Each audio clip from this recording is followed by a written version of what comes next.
Hello and welcome. It's Monday. It's Motivational Monday by Jim and Lucy. And today we have a special talk about the change in your behavior. And our special guest today is Dr. Michelle Gordon. Hello, Michelle. Hello. Thanks for having me. Well, thank you for joining us. And I'm really impressed by the advice you share about the motivation you provide to women. And so tell us more behavior change from your experience. I mean, many people like hear it now and say, oh, okay, again, let's go again. Is it even possible to start working? I mean, how is it possible? What will be the first step? To change your behavior? Yes. Yeah.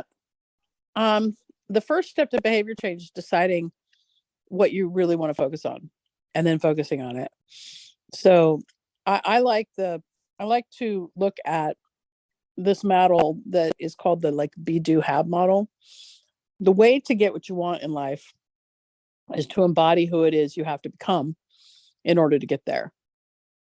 So my best example is when I was thinking about going to medical school, my brain had already decided I was a medical student. When I was thinking about doing a surgical residency, I had already embodied the fact that I was going to be a surgeon, and I had decided I'm a surgeon.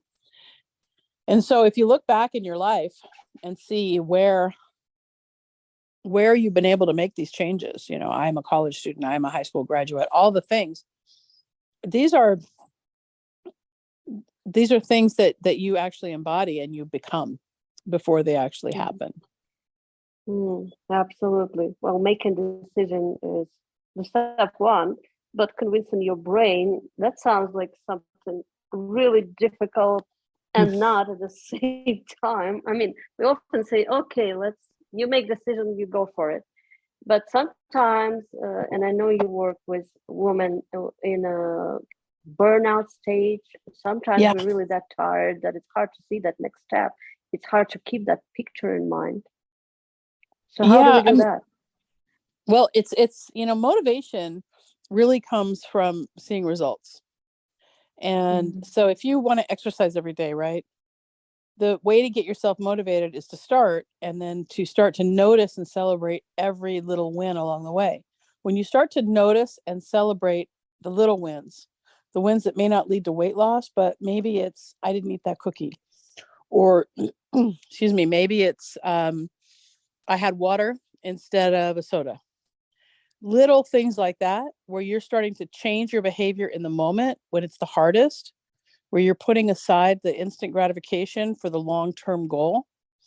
That's when you can start to see more and more progress toward your desired outcome. The main thing is to remember that discipline is a part of it.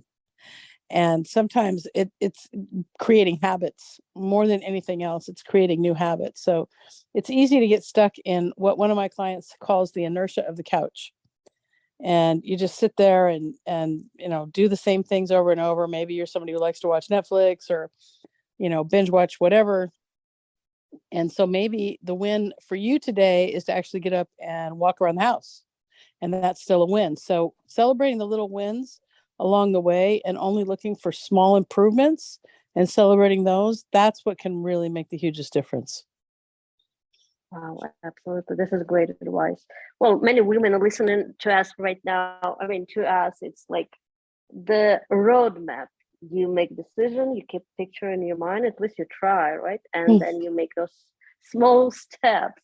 But what will be your advice? Is there any exercise or something that you can try when you're really, really tired and it seems like any of those small steps are going wrong direction? Well, there's a mantra that I have, and there's a couple things. The first one is, if I love myself the way I love my kids, would I be doing this right now? So a lot of us, and by the time we reach my age, I'm in my late 50s. A lot of us have children, but even if we don't have children, we've developed close relationships with maybe pets or maybe other people, and we tend to be the meanest to ourselves and not think about how we talk to ourselves and not really talk to ourselves the same way we talk to other people, right?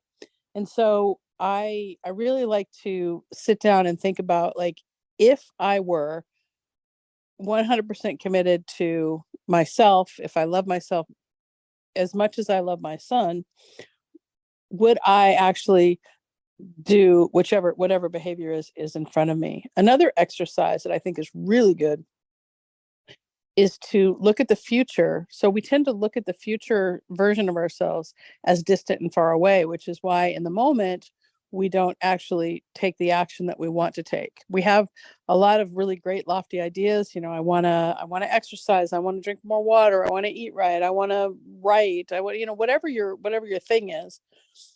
And when you can start to look at the future version of yourself as not far away, but right here, right now, that can bring you into a state of actually doing the actions that you want to do. Well, this is a great advice. I think these are the pieces that most of us just missing, just plain missing this part. I mean, that it's all far away and we're not valorous, especially us women. We tend to overshare ourselves, our time, our attention, and our care with others, the family members. Yes, the kids especially, obviously. And Yeah. this is a great advice. So, ladies, please, you must work with Michelle, Dr. Garden. You must visit her website, is drmichellegarden.com.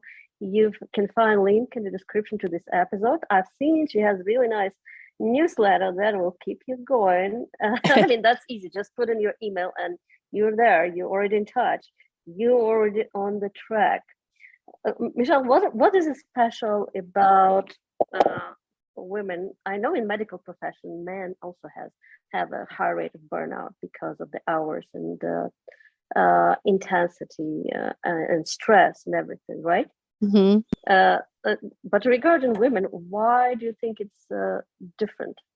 Well, I think there's a couple things. I think burnout tends to happen. I mean, you can get burnout at any time, right? You work too much and you give too much and you don't see enough in return and you can get burned out. That happens. But as women, especially in midlife, we have a different view. We have the disruption of menopause. And while menopause itself is not really, every woman who goes through it is lucky because it means we've lived long enough. Menopause can be very, very disruptive because of the hormonal changes that we have to adjust to. And we don't expect it to be a disruption in our lives. We know menopause is going to happen because, we learn about it, especially in medical school. We learn a little bit about it. We know that, the ovaries stop producing, but we don't know that it's going to change our brains. And so we have that added stress. We have, maybe and of course the men deal with this too, but it's very different because men are expected to be breadwinners in our society because we live in a patriarchy, and women are expected to serve. And so not only do we have the pressures of taking care of patients at work as doctors, we have pressure of coming home and having to provide meals or clean the house or things like that. Now, a lot of doctors, of course, have the revenue, the privilege to have somebody come in and clean for them, or maybe do their laundry, or maybe cook for them. And so that's helpful. But we still have a built-in belief system that started when we were little, growing up in America, that we are, as women, supposed to serve men.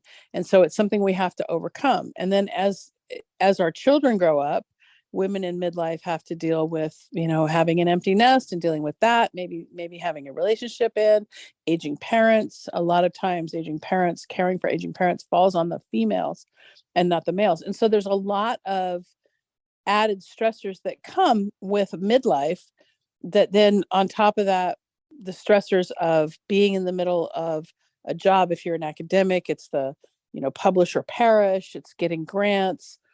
It's and then in medicine, working a clinical medicine job, it's, seeing 20, 30, 40 patients a day, taking care of hospital rounds, things like that. So it's just a lot to juggle.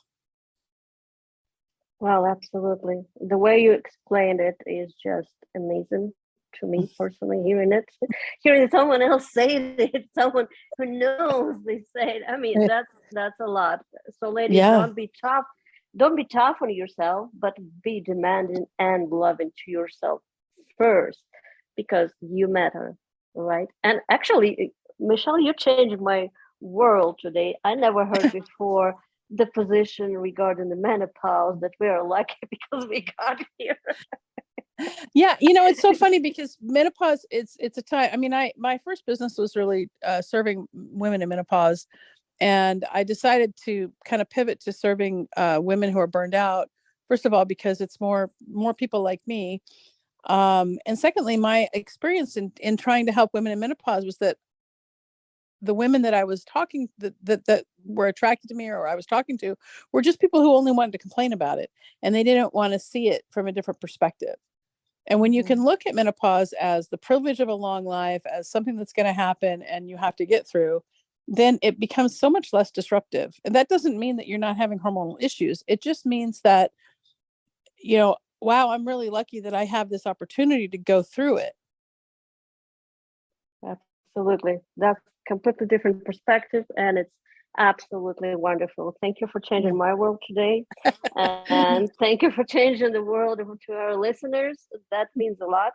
So, the ladies, this is Dr. Michelle Garden. Work with her, visit her website. The link in the description to this episode. She's amazing. She's going to help you, and you will be on the right track. Thank you very much for joining us today. Thanks for having me. This is Motivational Monday by Jim and Lucy. Follow our podcast And check out our website, jimandlucywoods.com.